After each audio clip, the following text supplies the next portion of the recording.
Bonjour chers amis de Radio Taf, nous recevons aujourd'hui Ruth Berda Canet. Bonjour Ruth. Bonjour. Vous habitez à New York et vous êtes de passage en Israël, vous êtes réalisatrice de documentaires, filmmaker. Tout à fait. Et vous venez de réaliser un documentaire passionnant. Alors je vais le dire en anglais, je ne sais pas si vous l'avez déjà traduit en français. Je l'ai traduit une fois en français et je l'aurais traduit par « Car vous aussi étiez étrangers ». Voilà, alors c'est à l'origine une traduction de la Bible. C'est un passage qui revient très fréquemment dans la Bible. Vous étiez étrangers en terre d'Égypte. Et donc, il faut recevoir l'étranger de façon correcte, en se souvenant de notre passé d'esclave. Ce film documentaire a été primé. Vous avez reçu le premier prix au festival de Chelsea pour le meilleur documentaire. Vous avez été aussi nominé dans d'autres festivals. Absolument. Et c'est un documentaire engagé, vous prenez position clairement, mais en même temps vous donnez toutes les clés aux spectateurs pour se faire une idée. C'est un documentaire très esthétique, parce que c'est un peu votre spécialité, et très émouvant, puisqu'on y voit des enfants qui pleurent, des situations humaines vraiment très, très, très difficiles, et vraiment c'est difficile de voir ce documentaire sans avoir une larme à l'œil. Alors, est-ce que vous pouvez nous raconter d'où vous est venue cette idée d'abord de faire ce documentaire ? Comment êtes-vous arrivé à ce thème ?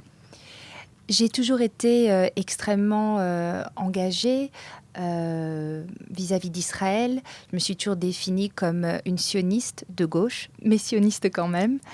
J'ai grandi de manière typique dans une famille traditionnelle en France où généralement, les discussions se tournent toujours vers Israël, vers les Juifs, et comment il va falloir faire pour survivre. Donc cette question de la survie a toujours été très présente dans ma tête, également en tant qu'adulte. Et c'est pour ça que ma position politique jusque-là, jusqu'au tournage de ce film, avait un peu toujours été, je dirais, simpliste, en se disant, si la politique d'Israël est ce qu'elle est, tout est justifiable parce que c'est une question de survie pour nous. Et c'est vrai que d'avoir été en contact, non seulement en contact, mais d'avoir vécu avec ces populations africaines réfugiées en Israël pendant environ 6 mois, où j'ai vraiment déménager avec elle pour avoir le plus d'accès possible, a complètement non pas changé qui j'étais, mon identité, pas du tout, mais là, scindé, c'est-à-dire, et c'est d'ailleurs le logo de mon film, c'est cette étoile de David qui se glisse, un côté glisse parallèlement à l'autre. C'est si facile de faire revenir les deux bouts et d'avoir une vision si idyllique, si parfaite d'Israël, mais il est vrai que maintenant que la question de la survie n'est plus aussi omniprésente, je voulais questionner mon sionisme. Comment tout cela a commencé ? Pourquoi le sort donc des Soudanais ? Parce qu'on a peut-être oublié de préciser que c'est un film donc sur... ici, on les appelle les Mistanénim, les infiltrés. Oui. Mais évidemment, c'est déjà une prise de position dans ce mot. Tout à fait. On peut les appeler des demandeurs d'asile. Oui, voilà. Absolument. Donc, c'est venu parce qu'à New York, je lis les news sur Haaretz en anglais tous les jours. Et il y a plusieurs années, j'ai lu un article. C'était en fait un soldat américain de Tsahal qui écrivait à sa mère et qui lui disait « Maman, je ne sais pas si le monde sait ce qui se passe ici, mais sur la frontière égyptienne, on est en train de voir arriver des gens qui sont amputés, qui ont été clairement torturés, etc., en Égypte, ou en tout cas dans le désert du Sinaï. Et nous les prenons, nous essayons de les... care for them, s'occuper d'eux, exactement, de les soigner. Mais je ne sais pas si le monde sait ce qui se passe. Donc depuis pas mal de temps, j'avais déjà mon œil sur comment on peut voir Israël comme un havre de paix alors que le reste du monde voit Israël comme une zone de guerre. Donc ça, c'était très intéressant.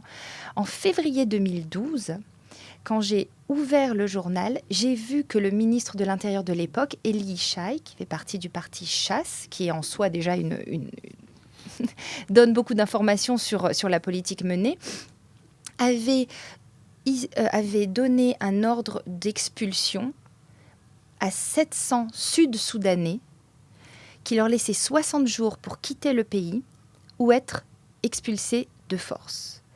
Et là, je me suis dit, ce n'est pas possible que mon peuple, un peuple de réfugiés, envoie à leur mort un groupe de gens qui vient ici pour sauver leur vie. D'accord, donc c'est en lisant le journal que vous avez été sensibilisé et vous avez décidé d'en faire un film tout de suite, ou vous avez d'abord voulu aller sur le terrain pour voir ce qui se passe? Non, j'ai immédiatement compris qu'il y avait une histoire à suivre. D'accord. Immédiatement. J'en ai parlé à 2-3 personnes, des mentors autour de moi à New York. Mais j'ai aussi très vite compris que personne ne voulait s'engager là-dessus. Et je me suis dit, eh bien, tant pis, j'ai pas le temps de lever des fonds, je n'ai pas le temps de chercher une équipe de production. J'y vais tout seul. Et en une semaine, j'ai fait mon sac à dos et j'ai dit à mon mari, bon, j'y vais. Je ne sais pas trop quand je reviens, mais en tout cas, il faut que je suive cette histoire. Que va-t-il leur arriver à ces 700 demandeurs d'asile? D'accord, et vous avez tout de suite trouvé les personnages clés, ou c'est en fréquentant les... Tout à fait. Quand je suis arrivée... Quand je suis arrivée en Israël et que j'ai commencé à m'approcher du sud de Tel Aviv, qui était, by the way, un endroit qui est peu connu des gens qui visitent, je pense que ça ferait un choc à beaucoup de touristes d'aller voir un petit peu plus au sud de Banana Beach. C'est sûr que ça change de la plage. Voilà, c'est ça. C'est ça. J'ai vu donc cette masse de réfugiés africains dans le parc, beaucoup de sans-abri, et je me suis dit, mais mon Dieu, qui sont ces gens? Et j'ai commencé en fait à passer énormément de temps dans le parc, et j'ai compris qu'il n'y avait pas un seul problème africain, comme beaucoup de membres de gouvernement veulent le faire croire à la population israélienne. Il y a énormément de différentes nationalités, et chaque nationalité a leur propre problème. Bien sûr, ouais. Donc, par exemple, la grande majorité des réfugiés ici, enfin des demandeurs d'asile, sont des Érythréens, et l'autre énorme majorité sont des Soudanais. Moi, mon film se porte sur les 700 Sud-Soudanais qui, eux, ont été frappés par cet ordre d'expulsion immédiat. Et ces 700 Sud-Soudanais étaient des gens qui étaient là depuis au moins 5 ans, qui avaient un travail, les enfants à l'école, etc. Des gens parfaitement intégrés. Oui, alors, ce qu'il y a de particulier avec les Soudanais, c'est d'abord qu'ils ont vécu un génocide. Les Sud-Soudanais. Oui, les Sud-Soudanais, oui. Parce que, oui... Vous dites que c'est un des pires génocides de l'humanité. On parle de 2,5 millions de personnes assassinées. Oui. Et ce sont donc des chrétiens pour la plupart. Donc voilà. Donc en fait, ces Sud-Soudanais ne sont pas Darfouris. Je voudrais juste faire une précision ici. Oui. C'est qu'en fait, les Darfouris généralement sont musulmans. Donc c'est encore un génocide à part. Les Sud-Soudanais, ce sont des peuplades noires et chrétiennes qui habitaient dans la région sud du Soudan. Les Darfouris, ce sont des populations noires, mais musulmanes, qui habitaient dans l'ouest du Soudan. Et donc, bien évidemment, il y a eu le génocide Darfouri, mais il y a eu un génocide dont on n'a pas autant parlé parce que ils n'ont pas eu leur George Clooney, par exemple. Et ce sont donc ces Sud-Soudanais, ces populations noires, chrétiennes, qui ont été massacrées par les Nord-Soudanais, qui eux sont arabes ethniquement et de religion musulmane. D'accord. C'est très complexe, il faut dire. Et donc vous êtes intéressé à cette population tout en sachant que effectivement leur statut de demandeur d'asile a tout d'un coup changé à partir du moment où on a créé un État, l'État du Sud-Soudan. Voilà. Donc, on peut dire quelque part que puisque le problème est réglé, ils pourraient rentrer chez eux. Je suis tout à fait d'accord si le problème était réglé. Voilà. Alors, racontez-nous. Donc, effectivement, d'un point de vue purement légal, on regarde les faits, on dit il y a eu la création d'un État, maintenant vous avez un chez vous, il est temps de repartir. It makes complete sense. Mais il y a eu la création d'un État extrêmement fragile et surtout, c'est un État sur le papier qui n'a aucune légitimité encore reconnue. Par exemple, pour le Nord-Soudan, il y a des massacres quotidiens. Il y a aussi également aucune infrastructure. Il y a la famine. Il y a la famine. Exactement. Des maladies et aucune infrastructure donc, pour s'occuper de ces gens. Donc les renvoyer au bout de 6 mois, littéralement dans la jungle, des gens qui, encore une fois, certains d'entre eux étaient en exil pendant 20 ans. Parce qu'ils sont partis, ils sont d'abord passés par l'Égypte, sont restés en Égypte des années et des années. Et une fois qu'ils se sont retrouvés confrontés à la violence en Égypte, ils sont venus en Israël. Ils ont littéralement marché. Je pense que ça fait écho à beaucoup de choses pour nous. Ils ont littéralement marché d'Égypte jusqu'en Israël, dans le désert. Alors, vous avez commencé par parler de cet article de ce soldat israélien. C'est quelque chose vraiment de mal connu. Je ne crois pas qu'on en parle tellement justement dans les médias internationaux. En Égypte, on leur tire dessus. Absolument. Et ils subissent des violences par racisme anti-noir. Et j'ai entendu des tas de descriptions d'horreur, Oui. Des viols par les Bédouins, de l'esclavage, des choses abominables. Et j'ai même entendu parler donc de bouts de chair sur les barbelés lorsqu'ils doivent passer la frontière. C'est-à-dire que pour eux, arriver en Israël, ça représente... c'est la terre promise. C'est la terre promise, voilà. Absolument. C'est incroyable. Oui. Et je pense que ça devrait être dénoncé plus fortement sur les scènes internationales, à l'ONU, etc. Alors, une fois qu'ils sont arrivés en Israël, la terre promise, oui. C'est un peu compliqué. Alors, qu'est-ce qui se passe ? On les arrête. Au début, je veux dire vers 2007-2008, ce n'était pas si compliqué parce que c'était donc ces premiers arrivants et bien évidemment, Tsahal est une armée humaine et ils le disent d'ailleurs eux-mêmes, c'est la première fois qu'ils se retrouvent confrontés à une armée qui n'est pas hostile. Et c'est extraordinaire d'entendre ça en tant que juif, pour une fois. On voit dans votre film, au début, les militaires qui arrêtent des immigrants, ils leur donnent de l'eau. Absolument, on les voit, c'est la première chose. Ouais. Bien évidemment, ils font leur travail, c'est leur travail de checker qui sont ces gens, mais tout de suite, c'est « Do you want something to drink ?» Et ça, les Sud-Soudanais, et je suppose les autres réfugiés, mais moi j'ai focusé là-dessus, ils s'en rappellent quotidiennement. Il y a vraiment une sorte de reconnaissance, d'amour pour le pays qui les a accueillis. Ouais. Donc au début, on se charge d'eux, etc. On les soigne, on check bien évidemment qui ils sont. Et on les amène à Tel Aviv. On les déverse un peu par bus entier dans le sud de Tel Aviv, qui est le quartier le plus pauvre de la ville. Et là, on les laisse face à eux-mêmes, en quelque sorte. Maintenant, vous êtes safe, mais il va falloir que vous occupiez de vous. Et également... Eilat aussi. Eilat également, absolument. Ouais. Généralement, je pense que l'armée les a amenés tous à Tel Aviv et ensuite ils se sont répartis dans le pays, particulièrement à Eilat.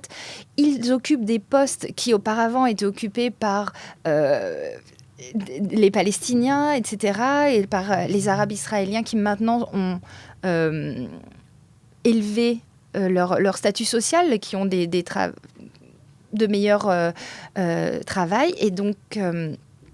eux se retrouvent donc dans les hôtels, etc., à faire tous ces petits boulots, en quelque sorte. Mais en toute illégalité, c'est ça le problème. Mais en fait, c'est l'illégalité acceptée. Oui. C'est-à-dire que le gouvernement ne leur donne pas de papier, mais leur dit en même temps, on ne va pas vous courir après. Parce qu'on a besoin quand même de ces gens pour faire ce travail. Donc, mais il faut dire qu'en Israël, le statut de travailleur immigré existe.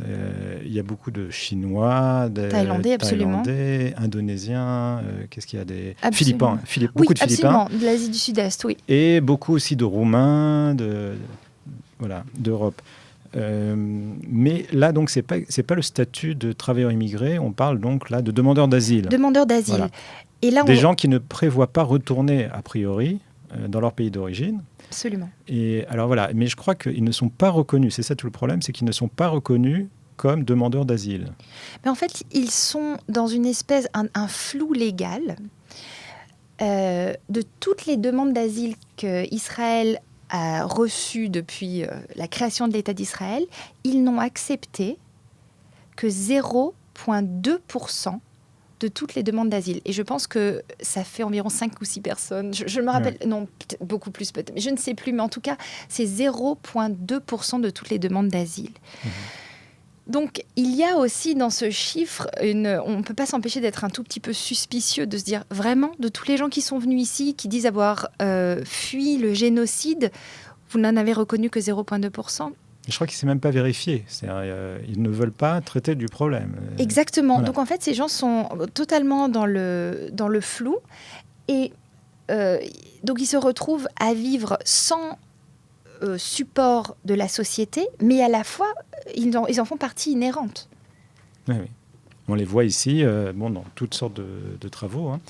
Alors, on parle de 65 000, c'est en tout cas le chiffre que vous avancez dans votre film. Il faut quand même, pour donner des proportions, 65 000 à l'échelle d'un pays comme Israël de 7-8 millions, c'est pour la France, par exemple, 650 000, 10 fois plus. Ce qui est donc comme un chiffre assez conséquent. Et dans votre documentaire, donc, vous montrez la complexité. C'est d'abord, dites-moi si j'ai bien compris, c'est d'abord l'exemple d'une intégration incroyable, puisqu'on voit les enfants qui parlent hébreu, qui ne veulent pas aller au Soudan ou ailleurs. Ils se déguisent pour Pourim. Ils sont bien ici.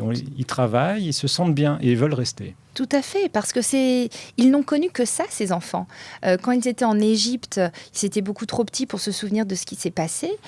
C'est un miracle qu'ils arrivent jusqu'en Israël vivants et en santé à peu près normale. Il y en a énormément qui ont eu des problèmes respiratoires liés à ce que l'armée égyptienne a fait à ces Sud-Soudanais. Ils les ont gazés, etc., durant une manifestation devant les locaux de l'ONU. Et non seulement gazés avec des bombes lacrymogènes, mais également piétinés à cheval. Et c'est à partir de cet événement que beaucoup d'entre eux ont dit « on ne peut plus rester ici, notre vie est en danger de nouveau » et se sont mis à marcher vers Israël. Alors ça n'a pas été un exode homogène, hein, ouais. mais c'est ça qui a déclenché. Et donc, quand ils arrivent en Israël, ils vont à l'école. L'hébreu est c'est leur langue maternelle, en quelque sorte. Pour les enfants, ouais. Absolument, parce que à la maison, moi qui ai vécu avec eux, je peux vous dire qu'à la maison, c'est magique, c'est mieux que les Nations Unies. On parle 3 langues, flip-flop de l'une à l'autre, c'est vraiment impressionnant. Mais l'hébreu, c'est leur langue dominante. Pour eux, le Soudan, c'est comme si on m'envoyait moi au Soudan dans 60 jours. Je ne comprendrais pas ce qui se passe. Et alors, votre héroïne, elle s'appelle Naka. Oui. C'est une grande, belle fille qui est très intelligente et très talentueuse dans plein de domaines. Et elle chante, par exemple, dans un groupe. On voit ses copains israéliens qui disent c'est une des nôtres. C'est tout à fait. Une petite israélienne. Quoi. Exactement. It's like the perfect all-Israeli teenager. Voilà. Elle parle hébreu parfaitement. Si vous fermez les yeux, vous ne penserez jamais qu'elle est de nulle part d'autre que d'ici. Et elle, ce qui est fantastique, c'est que elle veut faire l'armée. Et pour elle, c'est un moyen. Elle dit, it's a way for me to pay back what they have done to me. Rembourser, montrer ma gratitude. Hein. Exactement, de montrer sa gratitude. Et on se rend compte qu'en fait, il y a du potentiel. Et c'est ça qui m'a fait aussi beaucoup réfléchir, c'est que au-delà du fait que bien évidemment ils ne sont pas juifs, bien évidemment ce ne seront jamais les Israéliens de source, comme peuvent l'être une immigration issue de l'Alia, mais il y a du potentiel, ils aiment ce pays. Et c'est un pays qui respecte la liberté de religion aussi. Donc c'est vraiment une difficulté éthique à résoudre. Alors parlons un peu quand même des problèmes, parce que là on a parlé de tout ce qui va bien, de tout ce qui est rose, l'amour du pays, ils sont bien accueillis, etc. Bon, vous l'avez quand même mentionné, on les parque dans le sud de Tel Aviv. Donc il suffit de se promener à côté de la station de bus pour voir ça. Il y a on voit comment dire, des hommes affalés qui boivent. Il y a des problèmes de sécurité, il y a des problèmes donc de chômage, des problèmes aussi de violence. Et évidemment que c'est un quartier pauvre. Alors les premiers qui subissent tout ça, ce sont les pauvres qui sont dépassés, qui crient leur détresse. Et c'est là-dessus qu'évidemment viennent se greffer les politiques qui en profitent pour faire de la démagogie et promettent qu'ils vont régler le problème. Voilà. Donc, il y a de véritables problèmes sociaux créés par cette situation. Je ne comprends pas pourquoi on les met tous dans le même quartier. Ça me semblerait logique de créer des quartiers un peu partout, quoi. Et il y a d'autres problèmes. Parce que là, on parle donc de ceux du Darfour et du sud du Soudan, mais il y a aussi beaucoup d'Érythréens, oui, musulmans pour le coup, et qui ne s'identifient pas forcément avec l'État juif. Voilà. Absolument. Mais c'est peut-être aussi de là que peut venir la solution. Si vraiment le gouvernement voulait se pencher sur ce problème, s'il faut tirer un trait, une limite quelque part, alors définissons la limite. Chaque pays a des règles d'immigration. Chaque pays, moi je vous assure, ça fait 14 ans que je suis aux États-Unis et j'ai bien... Vous êtes américaine maintenant ? Pas encore. Pas encore. Imaginez-vous ça, ouais, pas encore. Ouais. Non, ça fait que 5 ans que j'ai une green card et je suis passée par des hauts et des très très bas au niveau de l'immigration. Donc chaque pays a ses règles, mais il faut qu'Israël les définisse. Et si notre règle, c'est de dire, eh bien par exemple, il faut avoir été ici un certain nombre de temps, avoir au moins 2 enfants scolarisés dans des écoles juives et un casier judiciaire plus qu'immaculé, eh bien, so be it. Mais il faut définir cette règle. C'est l'indécision qui crée le Absolument. le Et puis, comme vous l'avez bien dit, quand on met des gens d'une précarité extrême sur un quartier pauvre, moi, très honnêtement, en me promenant au Tahanat Merkazit, je ne voudrais pas que mon bébé grandisse là-bas. Bien sûr. Mais c'est complètement... Même avant, il y avait de toute façon des drogués là-bas. Oui. Oui. Avant l'arrivée massive... Tout à fait, ça a toujours été un quartier très difficile. Donc, c'était très important pour moi de respecter l'équilibre dans ce que je montrais dans ce documentaire. Parce que j'ai trouvé, bien évidemment, des opinions très extrêmes d'un côté et de l'autre quand j'ai parlé à des Israéliens. Alors, vous avez les activistes qui sont tellement à l'extrême gauche qu'à la limite, ils ne croient même pas en l'État, en État juif. Sûr, voilà, c'est ça. Donc, moi, bien évidemment, je ne m'identifie pas du tout à eux. Et puis, d'un autre côté, on a des gens qui me disent « Ah, c'est noir, regardez-moi ces singes qui courent partout. » Et on se retrouve confronté à 2 opinions qui... On ne voit jamais la troisième voix, en fait. Qui est la majorité, parce que c'est toujours les minorités extrêmes qu'on entend. Hein, c'est toujours le problème. Exactement. Et donc, ces règles sont cruciales à établir, je pense, pour commencer à résoudre ce problème. Oui, alors, comment va Naka ? Vous êtes en contact avec elle ? Je suis en contact très proche. Alors, il y a eu très récemment un screening du film qui a été fait pour lever des fonds pour les enfants de réfugiés, les Ganim, qui sont dans le sud de Tel Aviv. Et Naka a été la guest star, et donc elle est venue. Depuis la fin du documentaire, il y a eu énormément de travail qui ont été faits par des Israéliens pour lever des fonds et également pour faire pression sur le Misrat Apnim pour que Naka puisse revenir en Israël, finir elle est où maintenant, son lycée. Elle est à Tel Aviv. Non, mais elle habite où ? Elle est à Tel Aviv. Elle habite, c'est sa résidence permanente ? C'est sa résidence, elle finit l'école ici. Elle était au Sud-Soudan. D'accord. Ils ont réussi à emmener tous les enfants qui ont été déportés, c'est en anglais, deported, qui ont été expulsés.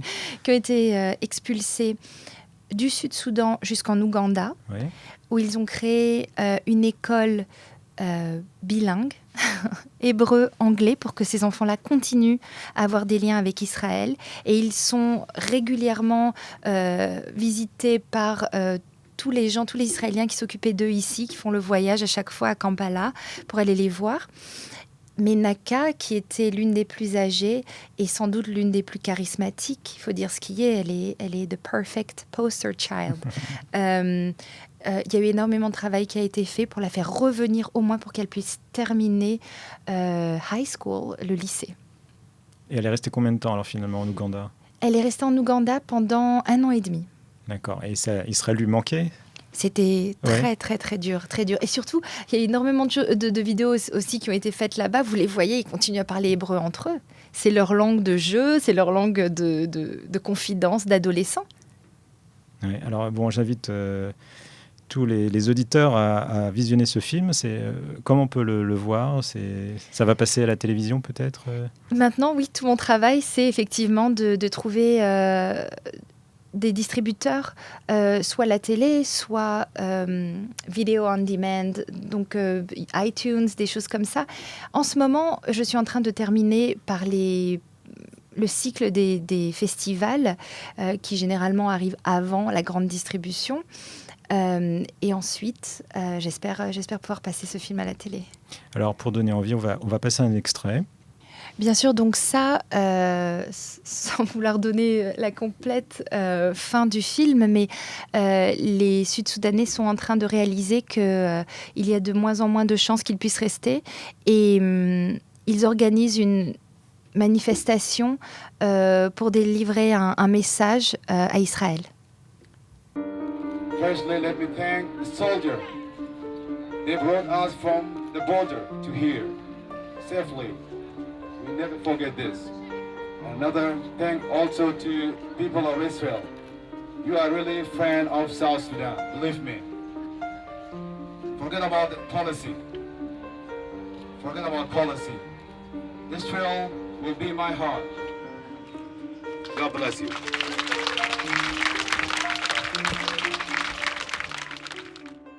Un extrait de votre documentaire. Alors, parlez-nous de cette scène, c'est assez incroyable. Ils défendent les soldats, oui. Ils les remercient. Oui, tout à fait. C'est leur premier mot de remerciement, alors qu'ils commencent à comprendre que leur chance de rester en Israël s'amenuise. Et ça, vraiment, c'est un témoignage aussi de...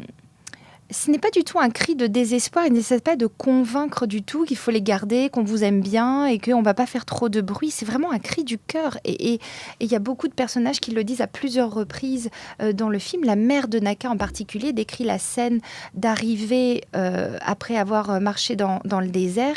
Et elle dit qu'au début, ses enfants étaient terrifiés parce que bien sûr, l'armée a pointé les fusils et leurs enfants se font quasiment pipi dessus de peur. Mais elle dit, ils les ont attrapés, ils leur ont donné des biscuits et des yaourts et de la viande. Et ça, je pense que c'est quelque chose en tant que parent qui doit marquer tellement quelqu'un qui, ça y est, enfin un havre de paix, des gens qui ne veulent pas ma mort et qui vont that will care for me. Et je pense que c'est des choses qui devraient être, bien sûr, plus amplifiées dans les médias traditionnels. Même ça, j'ai un camarade qui me racontait que pendant ses Milouïm, donc son service de réserve, il était sur la frontière, donc Égypte-Israël, et qu'ils ont trouvé un infiltré. Et qu'il a demandé, la première question c'est Is it Israel here? Est-ce que c'est Israël? Alors, ils ont dit oui, les soldats. Et là, il s'est mis à danser. Danser de joie. Ça revient à ce que vous disiez au début, ça arrive en terre promise. Absolument. Et surtout les Sud-Soudanais qui sont chrétiens, il y a aussi dans leur texte il y a un passage, c'est des gens extrêmement religieux, et donc ils croient vraiment que pour eux aussi c'est une terre promise, parce qu'il y a un passage qui décrit un peuple avec la peau très noire et très grand. Il faut savoir que les Sud-Soudanais sont l'un des peuples les plus grands de la terre. Et donc, dans ce passage, il dit qu'eux aussi auront le droit de retourner en terre promise. Donc, pour eux, ils voient l'accomplissement d'une prophétie. Ça prend tout un autre niveau quand on arrive en Israël et qu'on sait ça. Ouais. Vous avez fini ce film là depuis 1 an à peu près, c'est ça? Et il continue à voyager dans le monde. Comment il est reçu dans les festivals? Écoutez, je n'ai bizarrement, parce que je m'attendais vraiment à une hostilité flagrante des deux côtés. Parce que ce film j'ai remarqué en pré-production des rangées. C'est-à-dire que quand j'essayais d'aller voir des maisons de production, etc., particulièrement françaises, on me disait « Ah non, non, non, c'est un sujet, non, non, on touche pas. C'était pas assez anti-Israël, mais également pas assez pro-Israël, en fait. Parce que je voulais montrer qu'il y avait vraiment matière à débat. En dehors du conflit habituel. On parle d'habitude arabe-juif. Oui, tout à fait. Et puis, mais c'est vrai qu'après les screenings, généralement, quand j'ai des sessions de questions-réponses, j'ai toujours la question classique du « Et les Palestiniens, alors ?» Et je dis « Les Palestiniens ou les Arabes israéliens, ils sont nulle part dans le film parce qu'ils sont nulle part sur ce sujet. C'est un autre film. » Il y a eu quand même 200 000, on parle de 200 000 Palestiniens qui sont devenus israéliens par la loi vous savez, du regroupement familial. Donc, oui, mais les gens, c'est vrai qu'il y a cette volonté en permanence de vouloir revenir à ça. Toujours. Et quand on sort de ce sujet, moi j'ai du mal à leur faire comprendre qu'Israël est un pays normal. Et ce film, c'est aussi ça. C'est-à-dire que spécialement avec la crise des réfugiés en Europe, on se rend compte qu'Israël a été confronté à ce problème éthique, politique et légal il y a 3 ans. Maintenant, on a les échos de ce que c'était, mais on verra comment l'Europe réagit. Oui. Alors, la particularité, c'est qu'Israël était le seul pays occidental à avoir une frontière avec l'Afrique. Tout à fait. Et ça, c'est vraiment quelque chose qui est spécifique. Et j'essaye à chaque fois de replacer dans le contexte. Israël est environ la superficie du New Jersey. Et je dis, vous imaginez si le New Jersey avait une frontière physique avec l'Afrique ? Vous pensez que ce serait un discours aussi PC de dire « Oh, mais il faut quand même les accueillir ». Donc, vous comprenez les soucis sécuritaires israéliens. Vous comprenez À 100%. Voilà. Et c'est pour ça que mon film n'est pas un film d'activiste. Voilà. Il est quand même engagé. Comme je l'ai dit au début, vous avez une position comme quoi il faut s'occuper de ces gens-là. On ne peut pas les renvoyer comme si... Exactement. C'est une position humaine. C'est-à-dire qu'il faut poser la question, il faut définir des règles. Et à partir du moment où il y a des règles, on les suit. Et ces règles peuvent être ce qu'on décide. C'est là-dedans que nous avons la liberté. C'est de choisir nos règles. Mais une fois qu'elles sont établies, nous avons une responsabilité. Plus de liberté, je trouve. Alors, celui qui exprime bien ce que vous ressentez et voulez dire à travers ce film, c'est Gideon. Absolument. Alors, Gideon, je le connais dans la vie. C'est un personnage assez extraordinaire qui est à la retraite et qui passe son temps à aider les autres. Oui. Alors, je ne sais pas si c'est un homme ou un ange tombé du ciel. Tout à fait. Il va régulièrement dans les quartiers pauvres, justement, du sud de Tel Aviv, pour apporter de la nourriture. Il a même hébergé chez lui un jeune Érythréen qui a eu des problèmes, qu'on a agressé dans la rue. Donc, c'est quelqu'un qui pense aux autres avant de penser à lui-même. C'est assez incroyable. Et on le voit dans votre film, avec sa petite voiture, transporter ses croissants et ses pains et ses rations alimentaires pour les déshérités. Et il y a aussi une autre dimension, c'est que le travail de Gideon ne pourrait pas s'accomplir si toutes les boulangeries de Tel Aviv n'avaient pas cet esprit de tzedaka, de donner aux pauvres. Et ça aussi, il faut le retenir parce que Gideon est bien évidemment la dernière main tendue vers ces gens, concrètement.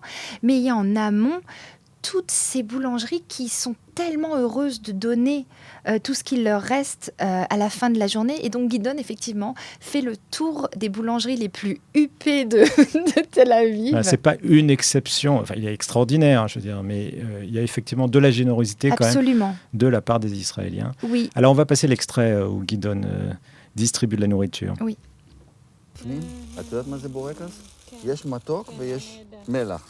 זה חם, את יכולה אפילו עכשיו לנסות. אז זהו? לא רוצה עוד אורז? אוקיי.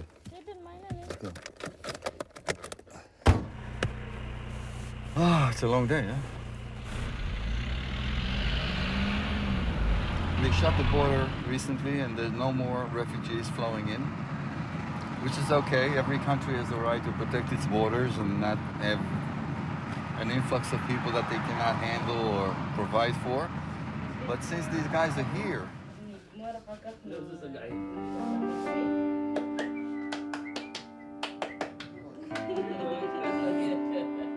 Okay, אז לילה טוב בינתיים.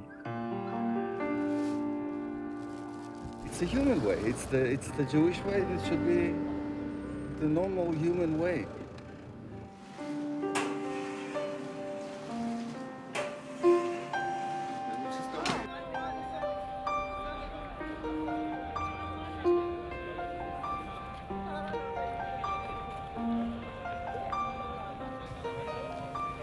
Voilà.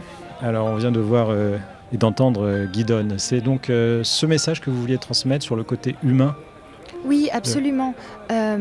Encore une fois, Guidon et moi, on ne vit pas dans un monde où on pense que it should be one world, plus de frontières, peace and love. Pas du tout. On n'est pas des naïfs. Non, il faut travailler avec la réalité des choses. On est dans un monde où il y a des frontières, elles doivent être respectées, etc. Mais ce que dit Guidon, c'est que chaque pays donc, a le droit de se protéger, d'avoir des frontières. Mais une fois que ces gens sont passés et sont intégrés, on a une responsabilité morale et éthique de s'en occuper. Et ce qu'il dit également, et ce qui prend une autre envergure pour nous, c'est qu'il dit que it's the Jewish way, but it should be the normal human way. Donc c'est la façon de faire juive, ce qui est vrai, on le voit dans cet esprit de tzedaka, dans toutes ces boulangeries et ces gens qui donnent de la nourriture, des habits, des jouets pour pour les enfants et pour leurs parents. Mais il y a une dimension humaine qu'on a tendance à oublier quand on se replie de manière sécuritaire. Encore une fois, c'est pour revenir à ce que je disais, c'est qu'une fois qu'on a compris que ce n'était plus une question de survie, parce que ces gens-là ne nous veulent pas du mal, ces gens-là ne veulent pas notre destruction. Et c'est la différence. Ils sont venus avec le même esprit de vie que nous, ici. Bien évidemment, Israël est un pays avec une dimension religieuse plus particulière, et c'est ça qu'il faut résoudre. Comment maintenir un État juif si on continue d'accueillir... Il y a quand même une limite. Il y a un moment, Absolument. si on reçoit des millions d'Africains, Absolument. il n'y a plus d'Israël. Oui. Mais pour l'instant, on parle donc de 65 000 et une grande partie d'entre eux est déjà partie. Oui, oui, surtout depuis la fin du film, il y a une pression immense qui a été faite sur ces populations pour qu'elles se présentent d'elles-mêmes au Misrat Apnim. Pour régulariser. Pour régulariser, ou alors en échange de, je ne sais plus combien de dollars, je pense $1,100, quelque chose comme ça, de repartir pas vraiment dans leur pays, dans un tierce pays africain. Alors, comme vous l'avez dit, votre film a précédé la crise des réfugiés en Europe. Alors, du coup, on est en pleine actualité. On parle que de ça, entre Merkel et... donc, en général, les réfugiés syriens, c'est d'eux dont on parle, passent par la Turquie et voilà, ils veulent arriver en Allemagne ou en Angleterre. Ils ne veulent pas rester en France. Non. Mais lorsque François Hollande a parlé d'un plan d'en recevoir 24 000 en 2 ans, ça a soulevé des tollés en France, un tollé terrible, je veux dire, évidemment de l'extrême droite, mais pas seulement. Donc, pour voir la proportion, la France qui est un pays 10 fois plus peuplé qu'Israël, on parle de recevoir 24 000 personnes en 2 ans, et c'était encore trop, alors qu'en Israël, on a reçu 65 000 personnes. Oui. Mais ça donne le double standard classique de la vision d'Israël dans le monde. Mais oui, effectivement, là, l'Europe est confrontée... et encore, l'Europe n'est pas confrontée au même problème éthique juif qui doit être maintenu en Israël. Je pense qu'en fait, les gens également commencent à comprendre le problème d'une manière nouvelle. C'est-à-dire qu'ils commencent à comprendre que ce n'est pas quelque chose qui va s'arrêter dans le temps. Et il y a une peur vis-à-vis de ça. Et ça a été la même peur pour Israël. Le changement d'attitude d'Israël vis-à-vis de ces demandeurs d'asile, qui au début étaient bien évidemment accueillis. Et puis ensuite, une fois qu'on avait ouvert les vannes, les gens se sont rendus compte que ça devenait un problème constant. Et c'est là... Parce qu'il était mal géré. C'est tout le problème. Absolument. Il était très mal géré. Bon, vous l'avez compris, j'ai beaucoup aimé votre film, aussi au point de vue esthétique, sur votre façon de raconter cette histoire, de aussi faire parler les images. Alors ça, c'est votre spécialité, Oui. la communication non verbale. Tout à fait. Alors vous allez nous en parler. Mais j'ai une petite critique. J'en ai parlé d'ailleurs à Anna, qui est la directrice de la radio. Aïe. Il s'agit en fait de cette comparaison avec le drame de la Shoah. Mhm. Alors, pas spécialement pour votre film, c'est tout simplement une comparaison qui est tellement utilisée. Vous voyez, ça... Oui. Alors, je ne sais pas si c'était volontaire de votre part ou vous avez juste filmé ou montré une manifestation, parce qu'on voit une vieille dame rescapée de la Shoah qui est là pour dire « ne faites pas ce qu'on m'a fait quelque part ». Et moi, j'aime pas ce genre de message parce qu'évidemment, il n'y a aucun rapport. Il n'y a aucun rapport entre le génocide d'un peuple, femmes, hommes, enfants, et la gestion en fait d'immigrants. Vous êtes d'accord avec moi? Je suis d'accord avec vous. Vous avez raison. Il n'y a absolument aucun rapport avec... je ne compare pas du tout deux génocides. Ma référence vers la Shoah, c'était plus d'un point de vue intellectuel et émotionnel. C'est-à-dire que des gens qui sont passés par là voient les choses différemment. Ce n'était pas une comparaison concrète dans les chiffres ou dans la barbarie, etc. Et cette manifestation de rescapés de la Shoah en faveur des demandeurs d'asile, pour moi, c'était cette force de se rappeler de qui nous sommes. Oui. Ouais, je pense qu'on peut se rappeler de qui nous sommes, un peuple de réfugiés en général, sans parler du pire drame du XXe siècle. Vous voyez, c'est pas nécessaire. Le message passait sans ça. C'est mon avis. Et... Pourtant, pour la première fois, j'ai eu l'impression dans le découpage, le clash entre pour ou contre, pour la première fois, n'a pas été fait sur un clivage habituel, c'est-à-dire jeune, vieux, droite, gauche, religieux, non religieux. Et il y a eu vraiment une coupe transversale de gens qui se sont mis pour ou contre les demandeurs d'asile. Et dans cette dans cette manifestation, oui. En particulier, c'était pour moi de voir des Israéliens non sionistes aux côtés de rescapés de la Shoah qui, en quelque sorte, sont là. L'État d'Israël créé sur les cendres de ce drame. Pour moi, ça, c'était vraiment... choquant, pas choquant d'un point de vue négatif, mais ça a été un choc pour moi de voir ce nouveau clivage qu'ont provoqué ces questions. Bon, j'entends ce que vous dites, mais voilà, je vous ai fait de ma critique. Je pense qu'on utilise trop la Shoah pour tous les drames humains, alors que voilà, c'était un drame vraiment particulier. Voilà. Mais pour revenir aux autres aspects de votre film, donc vous avez trouvé des personnages, vous rentrez dans leur vie, hein, donc, on a déjà parlé de Naka, et vous avez aussi un père qui parle avec ses enfants. Comment s'appelle-t-il? J'ai oublié. Le père, c'est Kyo. Kyo, voilà. Oui, Kyo, oui, qui parle avec ses enfants. Voilà. Alors, je me suis demandé s'il était déçu lorsque ses enfants lui disaient qu'en fait, il ne voulait pas retourner au Soudan. Est-ce que quelque part, son identité était comme ça un peu insultée? Je ne pense pas que son identité était insultée parce que c'est un pays... Donc le Sud-Soudan qui a été créé 7 mois auparavant, même pour Kyo, il fallait se faire à l'idée qu'on allait dans un pays tout neuf. Certes, c'est des gens qui se sont par exemple battus. J'ai un autre personnage qui a perdu son père, qui s'est battu pour l'indépendance du Soudan du Sud. Donc c'est un petit peu comme se battre... c'est le mythe de Sisyphe, mais un Sisyphe qui serait arrivé au bout de sa quête. Et puis on fait quoi maintenant? Maintenant, on l'a cet état.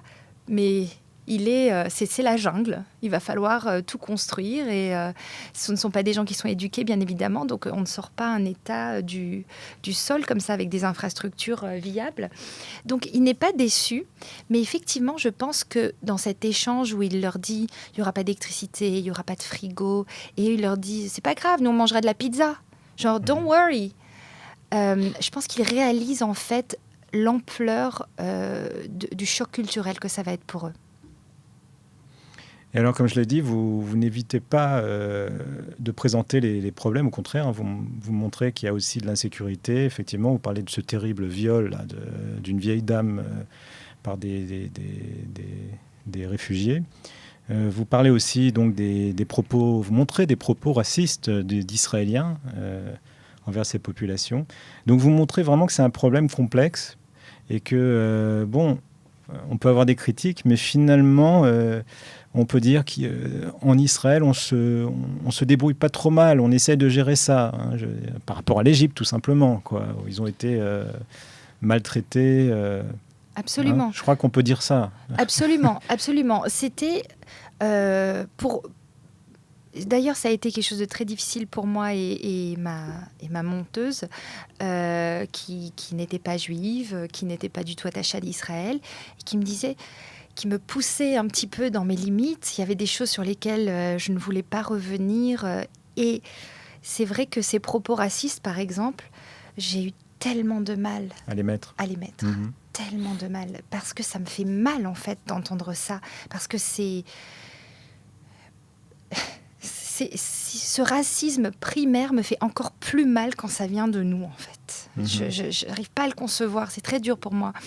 Et finalement, j'ai lâché prise parce que, encore une fois, par souci d'équité. Parce que quand on vit dans un quartier où il y a de l'insécurité permanente, eh ben oui, on devient comme ça. C'est compréhensible. Et je pense que en montrant ça, je renforce cette volonté de faire réfléchir les gens, cette puissance du film qui est de se dire « Oui, mais si moi aussi j'habitais dans un quartier comme ça, peut-être que je ne serais pas tout rose non plus. » Oui, il y a ce passage dans le film La Crise. Vous l'avez vu, le film La Crise? Avec Tim Seat qui dit mais c'est facile quand on habite dans les beaux quartiers de pas être raciste. Ouais. Et puis il y a une dame également qui habite donc dans Drom Tel Aviv qui dit pourquoi ils sont pas allés les mettre chez Bibi? Ah non, les Ashronat, c'est un quartier, on va pas les mettre là-bas. Un mot sur donc le visuel, c'est votre spécialité. Comment on fait parler les images sans les mots? C'est vrai que c'est ma spécialité, le non-verbal. C'est ce que j'ai étudié, c'est ce qui m'aide beaucoup en fait en filmant parce que j'essaye de détecter ce qui va se passer en regardant par exemple un œil qui cligne involontairement ou un rictus droite ou gauche. Et j'arrive à comprendre par exemple l'animosité. Donc une personne va pouvoir me tenir un discours particulier et si je vois qu'en fait il y a énormément de haine, et c'est ce qui s'est passé d'ailleurs avec cette personne qui avait tenu des propos racistes, il essaye de dire ben oui mais c'est normal qu'ils volent, ils n'ont pas d'argent, c'est normal, puis peu à peu il lâche et il se laisse aller à la réalité parce qu'il y avait, quand il parlait, les deux coins de sa bouche qui étaient tellement tirés vers le bas, il les méprisait tellement ces gens-là, donc en fait je continue et je pousse l'interview, ça c'est pour les personnages, pour les personnes que j'ai interviewées. Et il y a également des symboles que je vois dans les paysages, dans ce que je filme, et j'essaye beaucoup de faire parler ces symboles. Par exemple, vers la fin du film, quand il y a les gens qui passent leurs poings à travers la vitre d'un bus, pour moi, c'est à la fois une volonté de dire qu'on est encore là et qu'on sera fort. Voilà, c'est des choses que... Mais ce n'est pas une assurance que le public va comprendre, c'est juste un espoir de laisser une impression. Et le film commence par des miroirs. Exactement. Ça a été mon dilemme dans ce film. C'est à la fois de regarder ces Sud-Soudanais et de voir ce par quoi ils sont passés. C'est donc me regarder dans le miroir en tant que juive, peuple de rescapés, etc. Je suis désolée de revenir à la Shoah, mais il y a énormément de parallèles en fait que j'ai trouvés entre les Sud-Soudanais et le peuple juif. Par exemple, c'est un pays, le Sud-Soudan, qui est entouré d'ennemis, entouré de pays musulmans. Ça, c'est une chose. C'est un pays riche d'un point de vue de ressources naturelles. C'est le deuxième peuple qui a été en nombre, qui a été massacré après notre peuple. Il y a énormément de similarités entre eux et nous.